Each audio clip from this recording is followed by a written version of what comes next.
Corbin, standing close enough for Vespera to feel his warmth against her shoulder, exhaled before pinching the wick of his candle between two calloused fingers. The wan light died, swallowing the chamber in suffocating darkness. She instinctively gripped his free hand, her knuckles whitening. Her heart was battering against her ribs, every thud echoing so loudly in her own ears, she feared the racket would betray their position to the creature outside. Straining to hear, she eventually caught something in the corridor.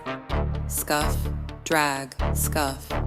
Then a sound that made her blood turn to ice. A low, wet moan, distorted and bubbling, as if forced through a throat filled with silt. It was the pale woman. She was close. Vespera clamped her other hand over her own mouth, forcing her breathing into jagged, tiny sips of air. Beside her, Corbin was a statue. Clack, clack. The sound of the pale woman's feet hitting the stone floor intensified as she crossed the threshold into their chamber. The creature stopped. Vespera listened intently, terrified that the mere vibration of her own pulse would give them away. The pale woman turned. The sound of her boots pivoting on grit was slow, deliberate. She was listening. She was hunting. Vespera squeezed her eyes shut, terrified to even blink. She felt the heavy, lingering drag of the pale woman's attention sweeping across the room, searching for the warmth of their breath or the tremor of a heartbeat. Seconds stretched into an agonizing eternity. Finally, the dragging footsteps resumed, receding into the far side of the chamber, the sound dwindling into silence. When he judged the moment had come, Corbin squeezed Vespera's hand and moved, slipping away from the pillar and back toward the corridor.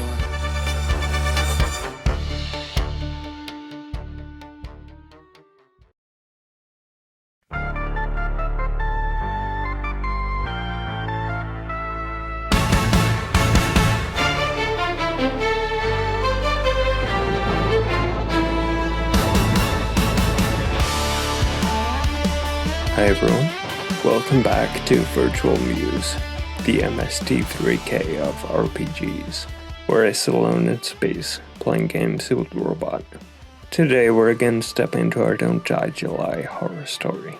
Resident Evil, Silent Hill, and Nightmare on Elm Street are the random horror classics we're layering into our RPG story so far, and we'll be adding another one to that in this session. Also, last time it was revealed that our plot touches on the mythology of the Baku.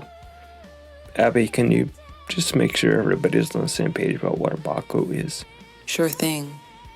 The Baku is a supernatural creature in Japanese folklore, famous for devouring nightmares. Historically, legends detail the Baku as a sacred chimera pieced together from the leftover parts of other animals when the gods finished creating the world. It is depicted with an elephant's head and trunk, a bear's body, a tiger's paws, legs, an ox's tail, and a rhinoceros's eyes or ears. If a person wakes up from a terrifying nightmare, they can call out to the beast, chanting, "Baku-san, come eat my dream," 3 times. The creature then enters the room and devours the nightmare, so it will never bother the dreamer again. But the myth features a warning about balance. If a person calls upon the Baku too frequently or out of greed, the exceptionally hungry beast might consume their positive hopes, desires, and ambitions along with their bad dreams, leaving them spiritually hollow. During the Edo period, people would sleep with drawings or carved charms of the Baku under their pillows for protection. The Japanese Baku directly originates from an ancient Chinese mythological creature called the Mo. In the earliest relevant Chinese texts, the word Mo did not describe a monster, but rather a real living animal, Most scholars believe the original Mo was actually the giant panda. It was described as a shy, elusive black and white animal living deep in the southern mountains. Early Chinese folklore claimed that the Mo had teeth so strong it could eat copper, iron, and bamboo joints. During the Tang Dynasty, 618-907 AD, the Mo transitioned from a zoological animal into a spiritual protector, warding off evil. People believed that hunting the Mo for its pelt, or simply drawing its likeness, could repel plague, illness, and evil spirits. It became popular to paint the Mo on folding bed screens or sleep on blankets featuring its image to keep sickness away during the night. As the giant panda became rarer and trade routes expanded, early Chinese naturalists and artists began mixing up the description of the Mo with another black and white Asian mammal, the Malayan tapir. Because the tapir has a long, flexible snout, the artistic depictions of the Mo mutated. By the time the legend was compiled into texts like the Sankai Ibutsu, the creature had officially transformed into the patchwork chimera we recognize today. China's Mo legend crossed over to Japan during the Muromachi period. Japan took the existing Chinese belief that placing the creature's image by your bed wards off evil and evolved it logically.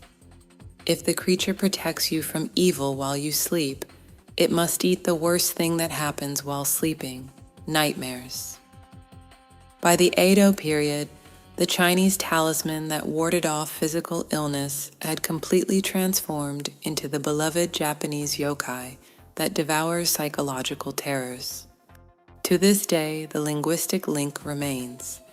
In both modern Chinese, Mo, and modern Japanese, Baku, the word for a biological tapir is the exact same word used for the mythical monster. That's awesome. I didn't know about the panda part.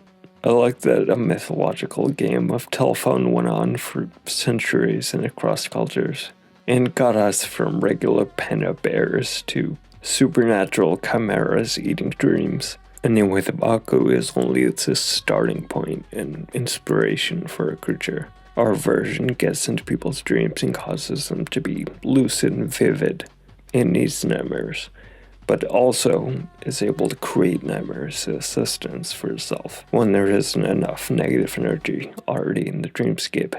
The innkeeper didn't understand that and attracted these creatures into his inn on purpose, thinking the lucid dreams would create memorable VR-type experiences for his guests and make his inn popular.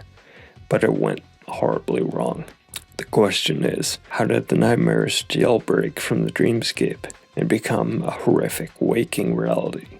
So far, our characters haven't discovered how that happened. They only know a thick, mysterious fog is somehow involved in making the bad dreams and internal fears become real. They also learned that the inn itself is built on top of an ancient druidic ritual site, and the residual influence of an underworld deity might be to blame for what's happening, but they don't know how or why. I also wanted to do some housekeeping in this session. I think it's time to take a look at the 16 horror subgenres on the Don't Die July bingo card and see what we can check off for this story. Let's see. I think we've touched on elements of survival horror, classic horror, something you haven't tried, zombie apocalypse, small town horror, folk horror, and creature feature. Maybe also isolation horror. I'm on the fence about whether we can say we touched on that one. I'm not sure if it's in the story so far. But we definitely have 7. That's not bad. It leaves us needing haunted location, monster hunt, horror comedy, killer on the loose, found footage / journal, ocean / deep horror, body horror, and cosmic horror. Some of those seem too far removed from the current story to reach, but I can see monster hunt, body horror, and cosmic horror being added in this session, maybe. We'll try to tie those in.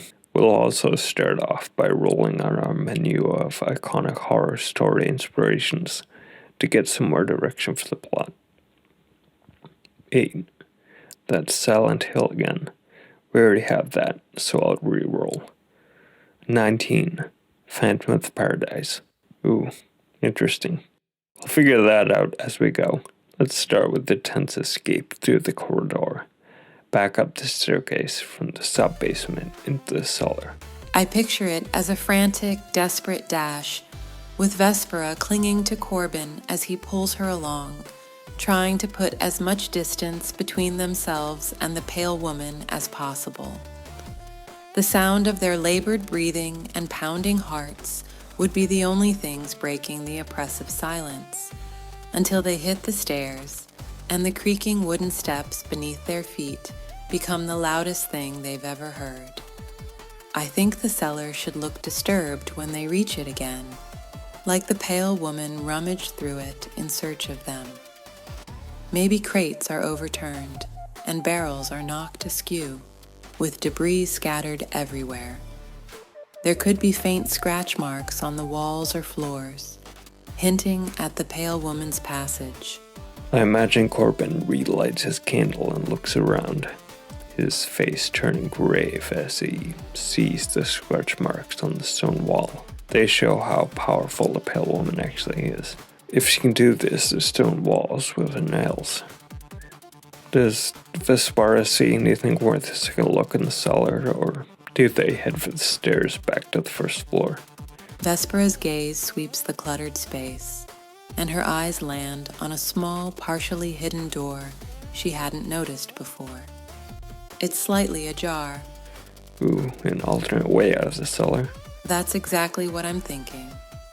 An alternate route could be just what they need to shake the pale woman off their trail. But who knows what's lurking on the other side of that door? I'll roll 2d6 for the size and shape of this room. I just remembered I was supposed to roll 1d6 each time they backtrack to check if the doors have remained the same or vanished. So I should have done that when they reused the previous corridor, but oh well. I'll remember to do that next time if they backtrack again. Is it a secret door which they hadn't seen in the wall until it was ajar? Or was it simply blocked from view before? I think it should be a secret door. Now that it's ajar, it feels like a glimmer of hope. Or a trap. Corbin takes the lead, lighting the way with his candle as he cautiously opens the door wider and steps into the narrow hallway beyond. He creeps down the dirt-walled hallway with Vespera following closely. It widens into a small chamber. The small chamber appears to be some sort of servants' quarters or storage area. However, what catches Vespera's eye is the small window high up on one wall, partially hidden by cobwebs. It looks like it hasn't been used in ages. The window is a small barred casement set high in the wall, overlooking the ground outside, where a dense fog is swirling, obscuring everything. Corbin cautions Vespera not to look into the fog for too long, because he remembers what happened last time. Then he begins to examine the rest of the room in the light of his candle. Vespera hesitantly tears her gaze away from the fog-shrouded window, a faint shiver running down her spine. She turns to watch Corbin, flickering candlelight, casting eerie shadows on the walls as he searches the room. A large, old-fashioned key hangs on a nail near the door, and there's a small table with a worn leather-bound book lying open on it. The pages seem to be yellowed and crackling with age, with handwritten notes scrawled in the margins. Corbin advances to take a closer look at the book, setting his Kindle down on the tabletop so he can read by its glow. As Corbin leans closer, the candlelight reveals a handwritten journal, the pages filled with entries from someone who lived in the inn, possibly a caretaker. The handwriting varies, suggesting multiple authors contributed to the journal over time. Interesting. So perhaps the chamber is the room of a caretaker who lives on the premises. But there must be something untoward about this servant or caretaker, which made them keep their presence a secret. Maybe Vespera and Corbin stumbled upon something they weren't supposed to find, and now they're in danger. Maybe this caretaker is from a family or lineage that has a generational connection to this place that predates the current owner, and that's why they kept it secret that they were here. Corbin leafs through the pages in the candlelight. Does the journal itself contain any more hints or clues about this? There's a passage where the writer talks about a strange ritual that took place during the autumn equinox and how it went terribly wrong. The writer mentions that something was awakened that night, and since then, things haven't been the same. I wonder if the Pale Woman is some kind of shape-shifting entity, and her true form is something entirely different from what Corbin and Vespera had seen. I think Corbin closes the book and brings his attention back to the room. The air is still, but Corbin picks up on a faint creaking noise. Vespera's eyes lock onto his, and she mouths a silent question. What was that? Imagine Corbin realizes someone is moving towards the room from the corridor outside, and hastily motions for Vespera to hide in the clutter. Vespera rapidly blends into the shadows among the dusty containers and old furniture, holding her breath. Corbin moves in the opposite direction, taking a hiding spot behind an old wing chair with tattered upholstery. He leaves the lit candle on the tabletop so it will create shadows to help hide them, and be the immediate focal point for whoever comes in and provide a momentary distraction while he acts. Does the approaching person come straight into the room? No. The footsteps slow down outside the doorway, as if the person is hesitant or listening carefully before entering. Clever of them. Maybe it's the caretaker. That would make sense. They might be returning to their quarters, catching Corbin and Vespera there purely by chance. That's possible, and it could create an interesting dynamic. The caretaker might not necessarily be hostile, at least not initially. They could be caught off guard by the intruders, leading to a tense confrontation or an unexpected alliance. I imagine Corbin is clutching his weapon, fully expecting confrontation. But maybe Vespera chooses a different response. She calls out softly, "Hello, we mean no harm. We're just seeking answers." Her voice is calm and clear, carrying across the small room. I'm sure Corbin is alarmed at hearing her speak to the person and give their positions away. But he has no choice now, and he has to go along with the Vespera. A low, gravelly voice responds, "Who's there? What business do you have in my quarters?" The tone is guarded, but not overtly aggressive. Corbin calls, "We're only here because we were trying to escape from the Pale Woman. We didn't know these were your quarters. We didn't even know there was anyone normal left here." The voice hesitates, the speaker weighing Corbin's words. Then, slightly louder, it says, "Come out, but slowly. I'll explain what's going on." Corbin hangs his weapon from his belt and cautiously steps into view in the candlelight, raising his empty hands to show he's unarmed. A figure slowly emerges from the darkness beyond the doorway, an elderly man with a gaunt face and sunken eyes, dressed in tattered yet clean robes, his gaze fixed warily on Corbin, then drifting towards Vespera's hiding place. Vespera slips out of the shadows, her movements fluid and cautious, as she positions herself beside Corbin, her eyes locked on the elderly man with a mix of curiosity and wariness. Corbin asks the man about his connection to this place and what he knows about the strange fog or the Pale Woman. The man sighs deeply. "I've been the caretaker here for decades. The fog is a barrier, a veil between worlds. And the Pale Woman, she was once a protector, but something twisted her into a threat." Corbin thinks about that, trying to piece it all together in his mind. Then he asks if the man means he's the caretaker of the inn itself, or if he means he's the caretaker of the ancient site they found. The caretaker's eyes seem to cloud over, his gaze drifting into the past as he says, "Both and neither." This place sits atop a nexus, a crossing point of worlds. My family has tended this place for generations, ensuring the balance remains intact. But that balance is faltering. Ooh, the plot thickens. Corbin asks the old man what his name is. The old man pauses before responding. My name is Alaric. I've been watching over this place for a very long time. Suddenly, they all hear a loud crash in the cellar beyond the shadowy hallway. I don't have any idea what this might be. I just thought it was time to throw a wrench into the works and make something happen. Alaric's head snaps toward the hallway, his eyes narrowing. He leans towards Corbin, his voice barely above a whisper. That sounded like a storage crate got knocked over. Could be our unwanted guest from earlier, or something worse.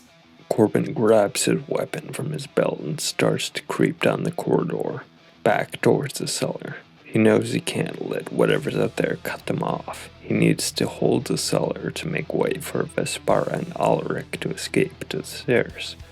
Vespara follows closely behind Corbin, her senses heightened as she scans the darkness for any sign of movement.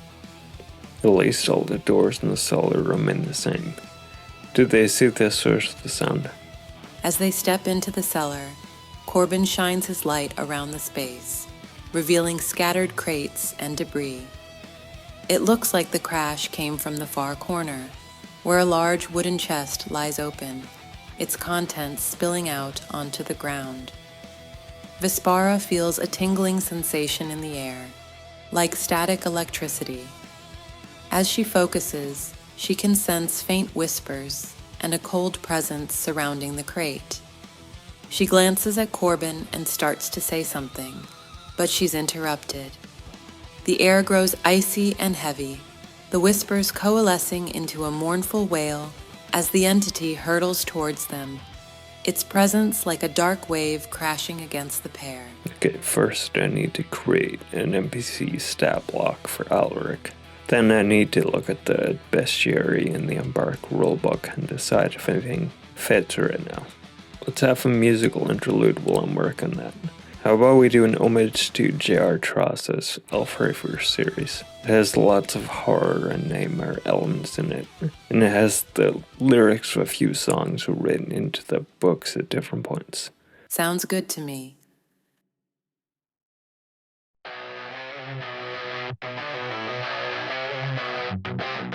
I heard that your touch is fatal, that a glance from you can slay.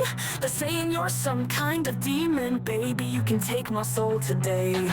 You're all mystic moonlight, the kiss of wickedness is your spell. Got me submitting to your sorcery now, I'm panting at the edge of hell. You got me reeling, got me lying for your games.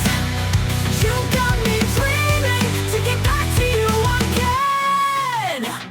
You're a nightmare phantasmal, yeah, for you I'm an animal. You've always been just what I need. Yeah, I crave your commandments.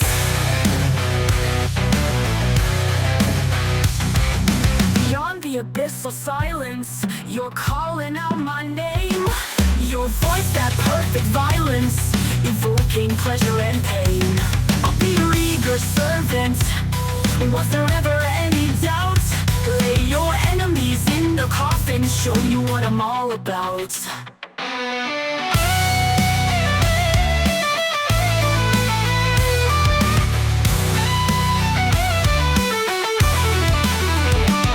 You're all mystic moonlight, the kiss of wickedness is your spell. Got me submitting to your sorcery now, I'm panting at the edge of hell. You got me reeling, got me lying for your games. You got me dreaming to get back to you again. You're on me reeling, got me longing for your games. You got me dreaming to get back to you again. You're a nightmare phantasmal, yeah, for you I'm an animal. You've always been just what I need. Yeah, I crave your commandments. Your commandments. Your commandments. Your commandments.